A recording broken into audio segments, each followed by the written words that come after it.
What's up, guys? So this is my 2018 Ram 2500 Cummins. It's a 2018 6.7 liter turbo diesel, 4-wheel drive. It is a 3/4 ton, so it has the coil springs in the rear of it.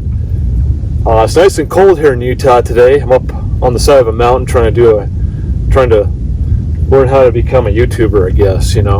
I get asked a lot of questions about my truck, why I built it, what I use it for, why I went with such a gigantic truck, and why I didn't go with the Jeep or something else like that.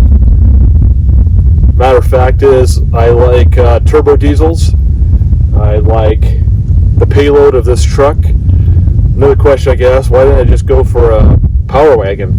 The main thing is the engine. I love the Cummins turbo diesel, so this truck comes with it.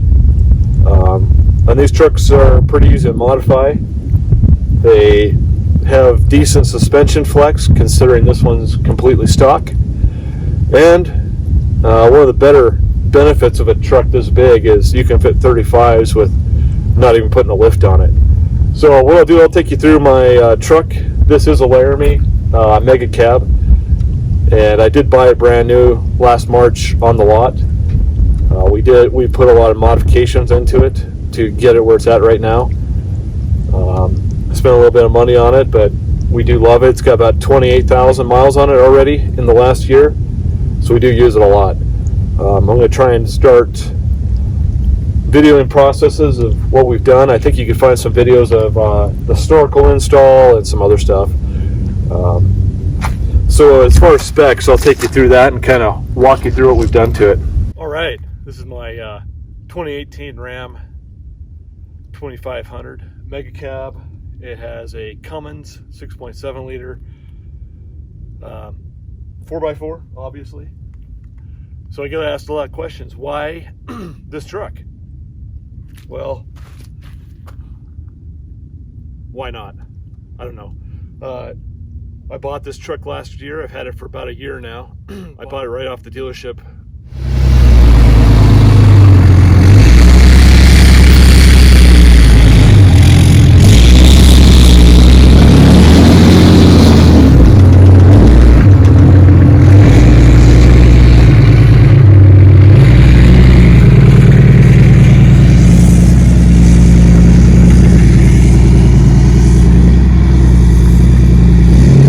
Got right now, we started off with some 335 1250 18s, but they only made it 15,000 miles, so we switched to these tires just recently. These are Fierce Attitude MTs. They're a 325 65 18 equivalent, pretty equivalent to a 35.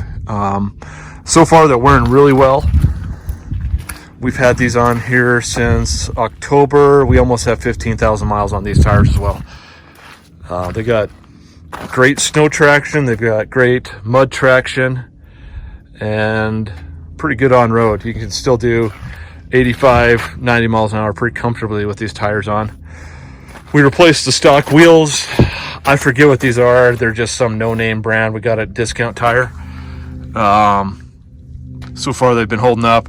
The paint sucks on them, or whatever they did to them. If it's a not sure if it's a paint or if it's a powder coating, but yeah, it kind of sucks. You can see where it's already kind of coming off right here on the edges. Kind of weird. So probably end up taking those back off and repainting them. They did have some center caps, but the stupid things stuck out a mile. They look stupid. And then they kept breaking, so we got rid of those. As far as some other upgrades we did to this thing, so one thing that kind of sucks on Rams are their headlights. Even though I've got mine came with the projector headlights, they just weren't very bright. So I upgraded those to some aux beam LEDs in there, and the headlights work a lot better. Got rid of the stock fog lights, stock bumper, and the reason we went and put a bumper and winch on this pretty quickly is because I got stuck in a river down south in Utah. For about 3 hours, I couldn't get myself out. I buried the front end. We got water inside. The truck only had about 8,000 miles on it at the time. So Luckily, I had to hike out about a mile or so to go flag down a guy with a Jeep, and he was just barely had enough oomph to get me out with his winch. He had like a 9,500 pound winch. This truck weighs right around 8,500 pounds loaded as it is, so pretty heavy. So what we decided to do was get rid of that stock chrome bumper, because chrome doesn't get you home, as they say. And we got a Smitty built front bumper, which it's not the AEV bumper, but you know, it seems to work pretty good. Inside there we put a Smitty built XRC 15.5 thousand pound winch in there. It's all hidden, and then we replaced the cable with some synthetic rope, as you can see in there. I don't like cable, I don't like it. It's just dangerous when it snaps, so I get rid of that pretty quickly. Also came with this M1 bumper, also came with these fog lights, which we hooked up to the stock fog light wiring. And then the LED bar I got off Amazon. I don't remember what brand it is. It's a 42-inch curved dual beam. It does spot and wide beam on it. So I just hooked that up to the high beam. So I hate having extra switches. I don't like cutting them into my dashboard or into the interior of the truck. I like to try and keep the inside real stock. All right, so one other modification we made to this bumper that's not exactly stock is we drilled in the holes for the parking sensors. I need to fix this one. I jacked it up. I hit something with it. But that's why we have a bumper on the front. So if you hit something, it doesn't hurt me or my truck. So that's that on the front. So one more modification we made after getting stuck in that river. We added this AEV snorkel. So they don't call it a snorkel, they just call it a raised air intake. Yeah, so it caused us to have to cut the fender, put a big hole in it, which wasn't really pretty. There is a video on our site for that one, for how to install that. It took about an hour and a half, I think, to do it. Would have taken less time if I wasn't videoing it. I do like the AEV snorkel. If you're going through, one bad thing about this thing, we were driving through Wyoming through a really big snowstorm, and I had that head facing forward. Not a good idea. It packed my airbox full of snow. Yeah, so we were about 100 miles away from where we could get an air filter. We were able to get there. I knocked all the snow out of it. I've got a K&N in there right now. And so we just stopped over at Napa, grabbed a new one, threw it in there, made it home, cleaned out the K&N. All the snow melted out. No big deal. We turned the head around on the way home. So if you're ever in a snowstorm, either get they've got a different head for that, for dust. I think it works pretty good with snow too. You might want to get one of those. I think I may upgrade to that shortly, so we'll get into that another time. I did make a video of the install of that bumper, but yeah, it got deleted or something. I don't know. I can't find my files anymore for it. I was trying to, do something with that, show you how to install it. That took about the better part of 6 hours to get on with the taking the old bumper off and then installing that. But it went pretty good. It fits tight, it fits nice. So far I haven't been able to put a dent in it. It is heavy. One thing we did add that doesn't come on the bumper, we did put. So that's about it for the front end. Suspension is still stock on this truck. I have not lifted it at all. I may lift it an inch and do some Carly or some other mods to like just get a little more flex out of it. Probably a sway bar, and then probably level the front end off.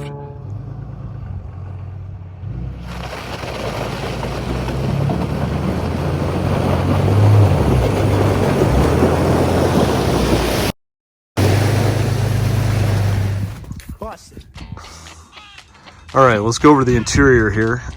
This one is a Laramie, so it does have heated and cooled seats, leather, and we have 4 kids, so I made sure to go for the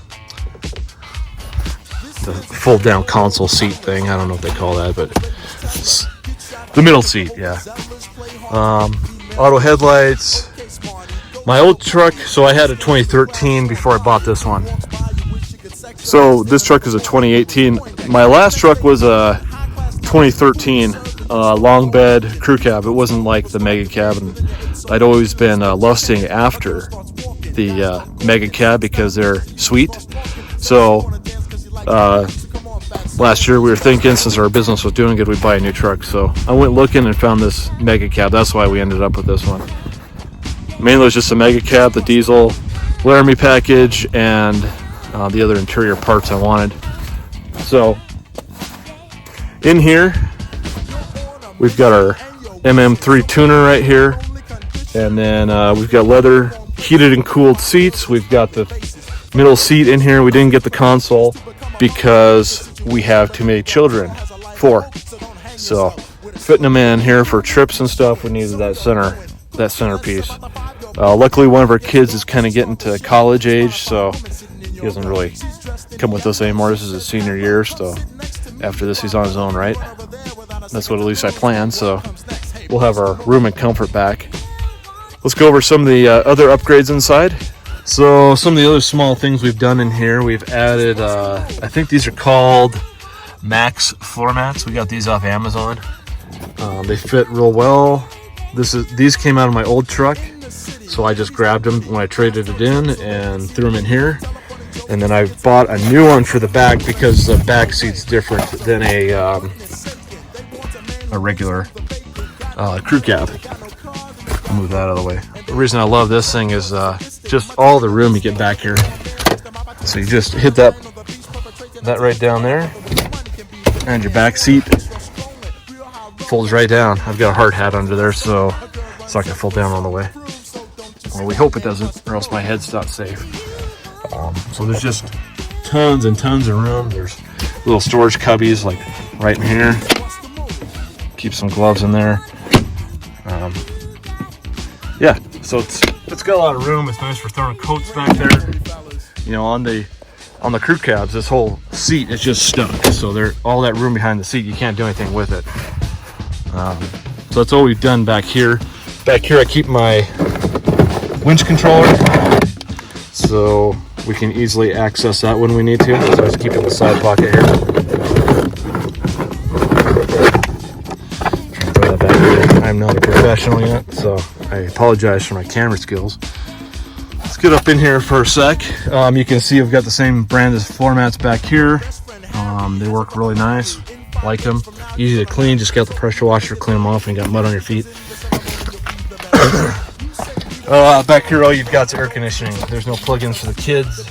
Oh, that's sad for them because they can't charge their phones and crap. Oh well. Other upgrades this truck has over my old one is all the lights inside are LED, which is nice. Don't have to worry about replacing those. We do have the 8.4 Uconnect stereo system. We have the AC converter. And then I added these RAM mount devices. This bigger one right here is for my iPad that we use for navigation out in the wilderness. And then this one's for my phone.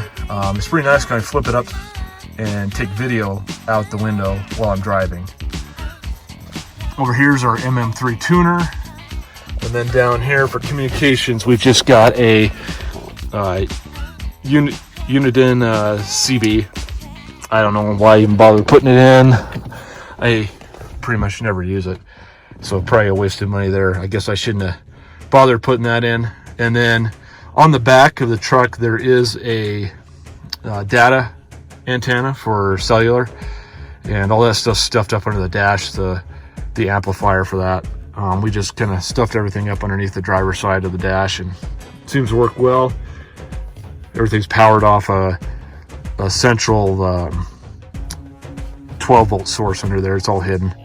And then as far as like the interior, we haven't modified anything except for adding that pillar pod, which just screws into the pillar.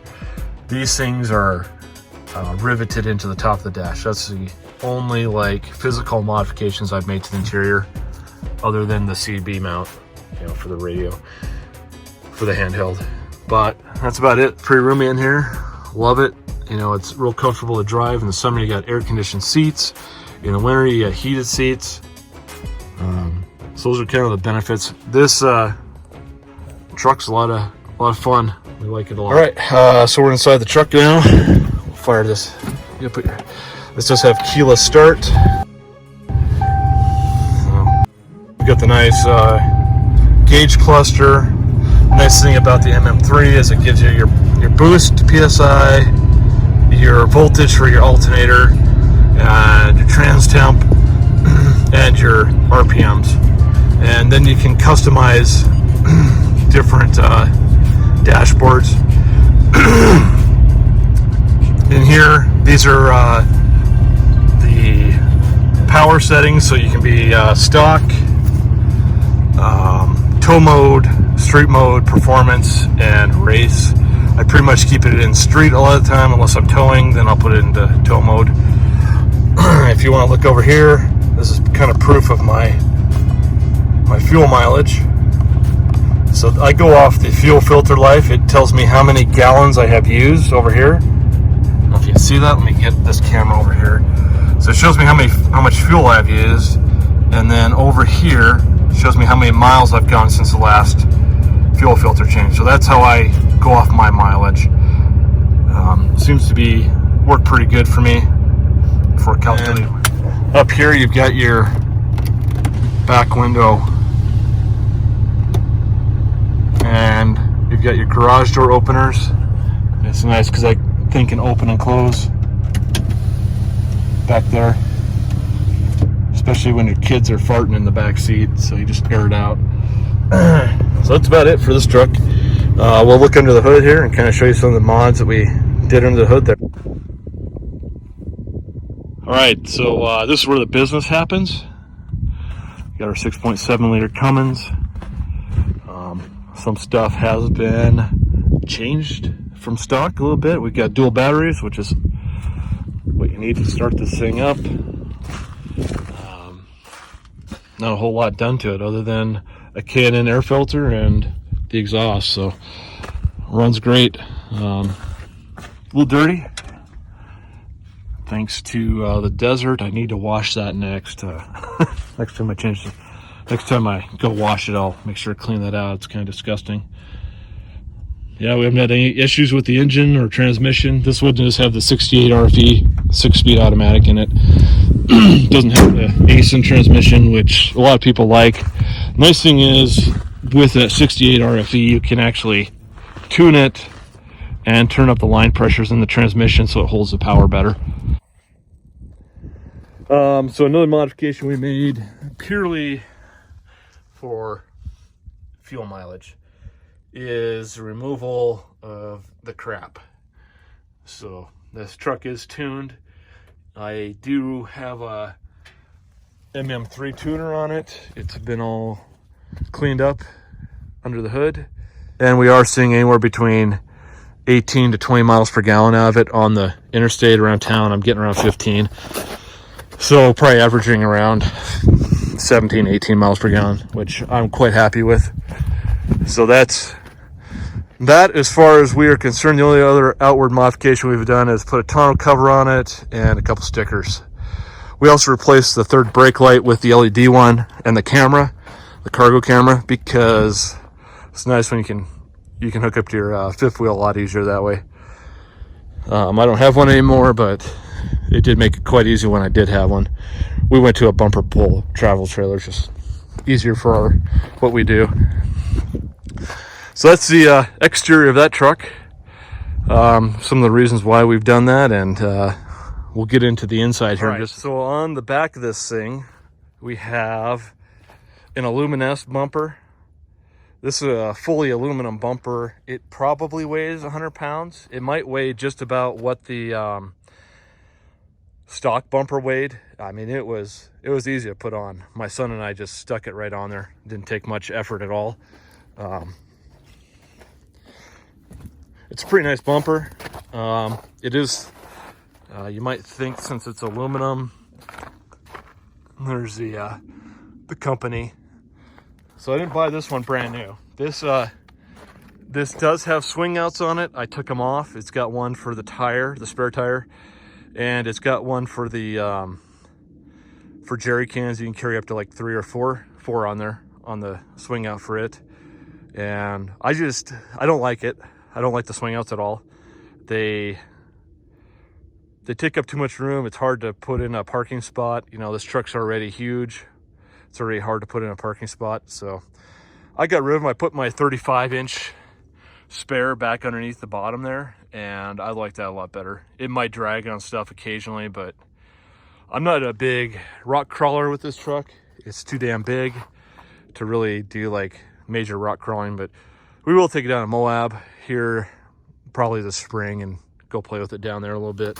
We mostly head out to the desert, go to the forest. I've got a 32-foot travel trailer that we pull with this truck. So, you know, having those things sticking out, they were hitting my, the tire and the gas cans were hitting my propane tank and my automatic jack on the front of that thing. So I just took them off. It's a lot easier. We also put the parking sensors in here. So these are all wired up and working. There's 4 back here. And then I installed these lights. These are not actually hooked up yet, but what I'm going to do is hook them up to the bed lights and the third brake light. There's a set of cargo lights up there. They're all run off a switch in the back of the truck bed here and on the inside of the bed. So I'm going to hook those up.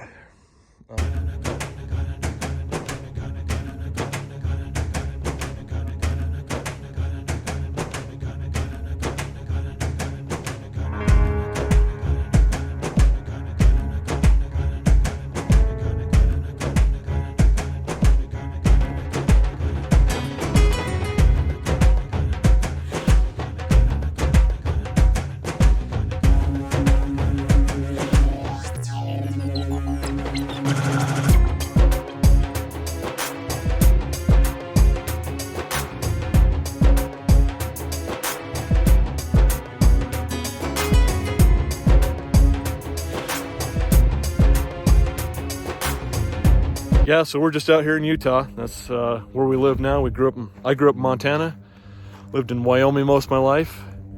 So moved to Utah mainly for jobs and businesses, and been here about 6 years.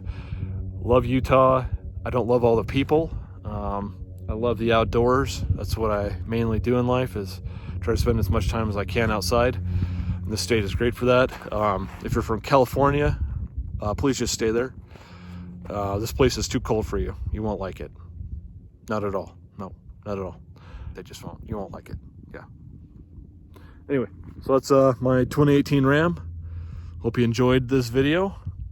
Give it a like and subscribe if you got time, and we'll do some more. Kind of do some four-wheeling videos too. Check out some of the places we've gone, some of the drone footage, and we'll keep going over this truck.